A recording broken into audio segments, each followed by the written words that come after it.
Joff, I play guitar. I'm Dave, I play guitar and sing. I'm Andrea, I'm the drummer.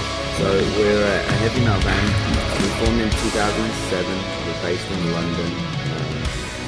Musically, we combine sort of like elements of classic heavy metal and thrash, and we have lots of cool guitar playing and big riffs and choruses, and that's really our, what we're trying to do. And we just, we really just formed this band because we love metal, man. That's just it. That's our only driving force, is that we're just like complete metalheads playing the kind of music that we like. So we don't really care about things like trends or success. I mean, it's not important. We just want to play metal with integrity and heart. Yeah, like you were saying about the trends. I mean, I was reading the interview that you do with Metal Hammer, and they were saying how the thrash revival with Gamma Bomb and all that sort of died down, but it's not really a matter of that, because you're just doing what you like. Yeah, because I mean, as much as the band did sort of like come to fruition a little bit out of that kind of movement, along with bands like Evil, Gamma Bomb, and things like that, we've always just stuck to our guns and done our own thing anyway. Yeah. So, I mean, love Evil and love Gamma Bomb and all those kind of bands. We've had some great gigs with them and stuff like that.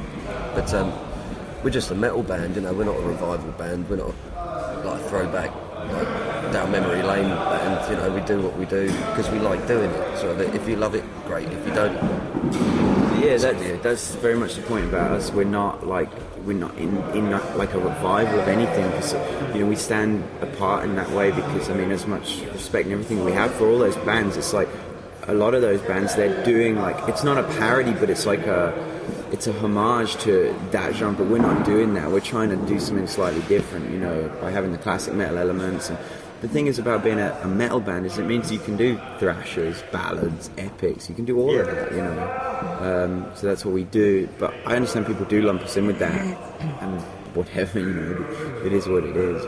What's your earliest memory of metal and heavy music then? Like, what's the sort of thing that turned you all on individually? Like, I mean, for a kid, as myself, I was raised on stuff like Meatloaf and T-Rex and stuff, and it sort of progressed from there. So what's it like for you guys? Were you raised on it, or is it? Yeah, I mean, me and him very much had the same sort of story. Like, both our dads were big metalheads, and so it was just a case of, I just grew up in an environment. My dad has a huge record collection, and he would always be playing like Sabbath and Priest and Uriah Heep, and so I just grew up with that. Yeah, same here. Like, my dad had sort of got me into sort of bands like Queen and Sabbath, Zeppelin, like more of the classic rock side of things. And I remember I was really young at a boot sale, and there was like this big box of vinyl, and like the first Maiden LP was at the front of it. I was like, Dad, what's this? He was like, oh, you'll love that, but just don't tell your mum I got it for you. Sort of thing. Got it home, Prowler, that was it, man. Metalhead there and then. No turning back, really. To be honest, it's really late then. When I was like 14, 15 maybe, around then. Because this friend of mine came to my place with this Rock in Rio Iron Maiden DVD. I was like, oh yeah, that's cool. So he put it on, and I was like, So from there, I started listening to it. That's the power of Iron Maiden. So you've am I right just saying you've just released The Fateful Part? Was it out a few days ago? It came out in the UK on March the 10th. Yeah. There was something about going back to April 7th, but there's some, I don't know what the issue was. It was something to do with the label where they sorted it out, and so it came out on schedule. Because from what I've been reading about the album, you're liking it that much, and it is a cracking album. Like, it's sort of dominating your set list now. Totally, yeah. I mean, it really started by last year, at the end of the year when we did the Havoc tour, and it was quite a long tour, and we thought, well, we're putting a set list together. The album was already done and delivered and everything, so we were rehearsing those songs just because we'd finished the record. When you're putting a set list together, the obvious thing to do is say, well, let's pick our strongest songs. So when we started putting that together, it was like, well, why don't we just play all this new stuff, because it's clearly our strongest material. So. Yeah, it's good fun to play as well. There's a lot of like cool different sections and stuff. Like, say something like Cross of Babylon. Like, it's really thrashy, but it's got this proper sort of Maiden-esque sort of bit in the middle, which I really like playing live. Sort of thing. So you can just pull out all your Steve Harris moves live and stuff, and just give it the big guns sort of thing. Yeah. And like Dave was saying, like when we was putting the set together, it's like, sod it, man. Like, we love playing this, like the new stuff. It sounds good. Let's just go for it. Because the thing is, in Europe, we'd only done one like extensive tour, and that was back in 2010. So I figured that most people, they're either going to be seeing us for the second time or they've never even heard of us. Yeah, so it doesn't actually matter what you play. No, you know, just play our best stuff, and you know, we did really well on that tour. We went down well, and you know, it was a really successful tour for all the bands. It was a good tour. And I know that you're a big Motörhead fan, because I'm a massive Motörhead fan as well. I've got one. I've got my Motörhead shirt underneath. And I'm a big fan of the more modern material, you know, like Inferno, We Are Motörhead, and Kiss of Death, and all those albums. And I don't know about you, but I sort of feel that they're really overlooked. Totally overlooked. That was why we chose Killers to cover, because my first Motörhead gig was on the Hammered tour, you know, and they were just killer, and you know, so that was really, I love the kind of, you know, Filthy Animal, Fast Eddie Motörhead. That's classic. That's untouchable. But Mickey D is like, he's just the ultimate. Absolutely, Campbell's great as well, man. And I mean, I met Mickey D actually at the Golden Gods after show party at Metal Hammer thing. I bought him a beer. I was talking to him and I was like, "Hey Mick, could I get a photo?" And he's like, "Oh man, if you ask, then everyone's gonna ask." And I was like, "Oh, okay, it's cool, it's cool. Can I get you a beer?" And he was like, "Okay." I was like, "Yeah, I'll buy Mickey D." I met Phil Campbell at Hard Rock Hell just in December, and I'm usually really professional. You know, I've met some famous people and sports people as well and stuff. I'm always professional. When I met Phil Campbell, I was speaking to him about David Bowie, and I was just like, "This is really weird." Yeah. Like, I can't believe it.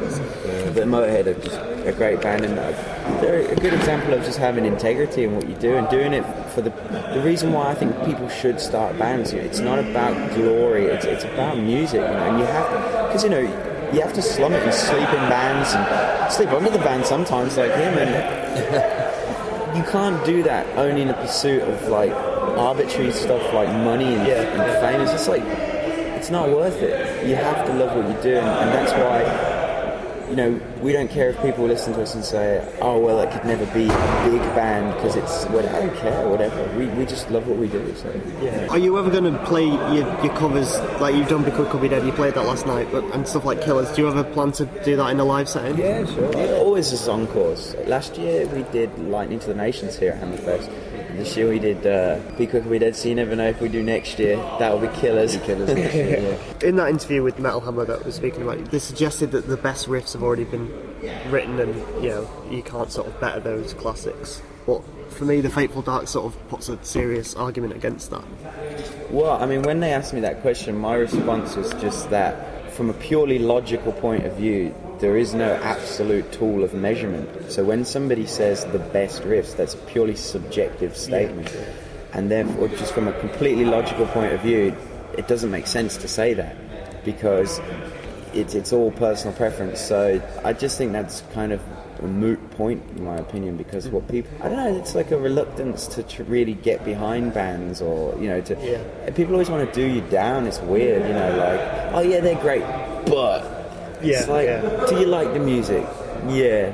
All right, you know, that's enough. I think time is like a really big sort of changer in the way of a riff, like Smoke on the Water and stuff. They're all classic riffs, but they've only got better through time. Yeah. Because more and more generations are saying it's such a good riff, and you know, it's got such a good longevity to it.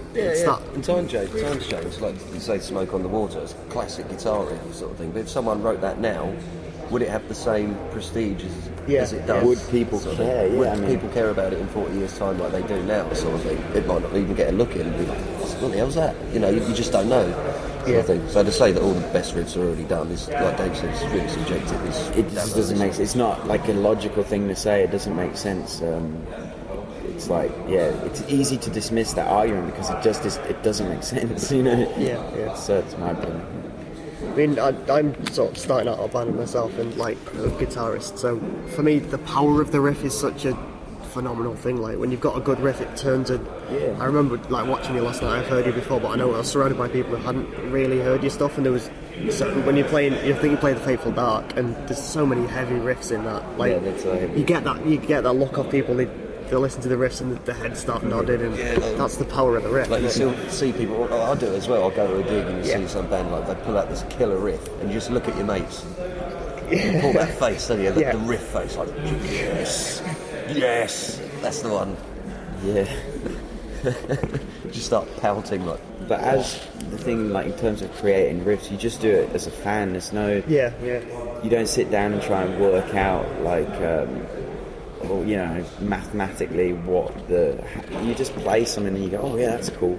Yeah. And you assume that because I love heavy metal, you know, and I listen to a lot of bands and I've listened to it all my life, that's my barometer, that if I like it, then maybe other people will like it. And that's really the only guiding factor in the band. Yeah. Do we like it? Yeah.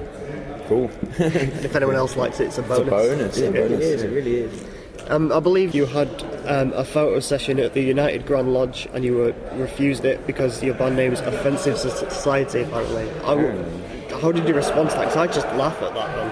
Well, it was something that come about. It wasn't even anything to do with us. The label sort of asked if we could have a photo shoot there, and the response was...